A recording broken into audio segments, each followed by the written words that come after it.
Bulletin ఇప్పుడు speed news చూద్దాం.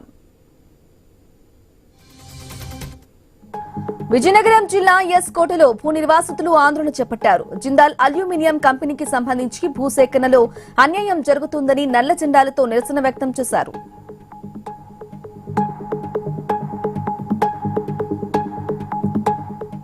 నగర్ కర్నూలు జిల్లాలో ముక్కిడిగుండలో ఉద్రిక్తత నెలకొంది. అటవీ సిబ్బంది గిరిజనులు దాడి చేశారు.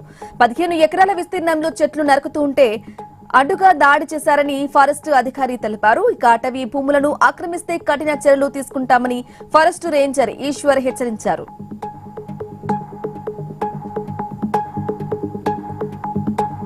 భద్రాద్రి కొత్తగూడెం జిల్లా కలెక్టరేట్ వద్ద రిటైర్డ్ ఉద్యోగులు ఆందోళన చేపట్టారు. తమకు రావాల్సిన బకాయిలు చెల్లించాలని డిమాండ్ చేస్తూ రిలే నిరాహార దీక్షలు చేపట్టారు. 80 లక్షల వరకు అలవెన్స్లతో పాటు బెనిఫిట్స్ సీఎం రేవంత్ రెడ్డి నిలిపివేశారని ఆరోపించారు.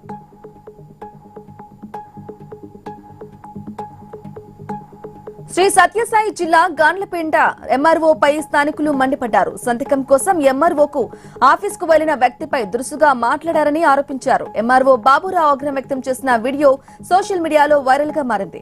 ఇక బాబురావుపై అధికారులు చర్యలు తీసుకోవాలని కోరారు.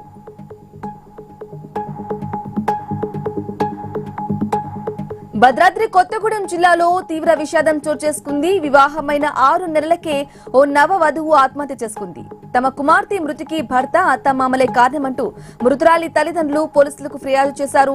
తమ కూతురు మరణానికి కారణమైన వారిపై కఠిన చర్యలు తీసుకోవాలని కోరుతున్నారు.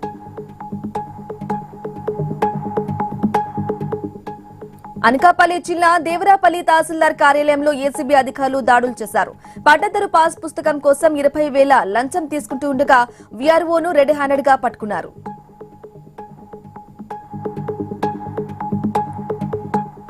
కడప జిల్లా ఎన్ ఓబాయి పల్లెలో జరిగిన ఆశా వర్కర్ల దినోత్సవంలో ఓ అధికారి దాడికి పాల్పడ్డాడు.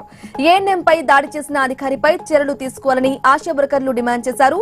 అధికారుల సమక్షంలో జరిగిన చర్యలు తీసుకోకపోవడంపై ఆగ్రహం వ్యక్తం చేశారు.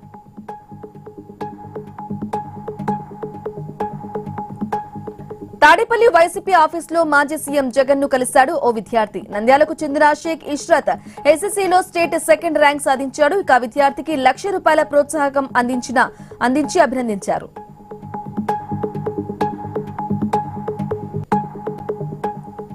జమలమడుగు ఎమ్మెల్యే ఆదినారాయణ రెడ్డిని ఇండియన్ మహిళా క్రికెటర్ శ్రీచరణి కలిశారు. అంతర్జాతీయ స్థాయిలో ఇండియన్ ఫ్లాగ్ ఎగురవేయడంలో కీలక పాత్ర పోషించారని అభినందించారు.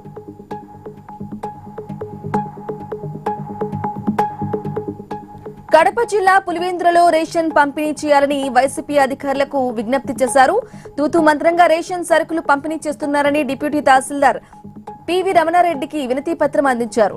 15 రోజులు ఇవ్వాల్సిన రేషన్ 4-5 రోజులే ఇస్తున్నారని చెప్పారు.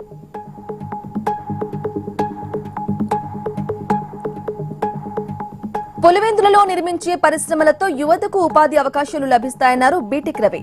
ఆర్థిక అభివృద్ధి లక్ష్యంగా కూటమి ప్రభుత్వం పనిచేస్తుందని తెలిపారు.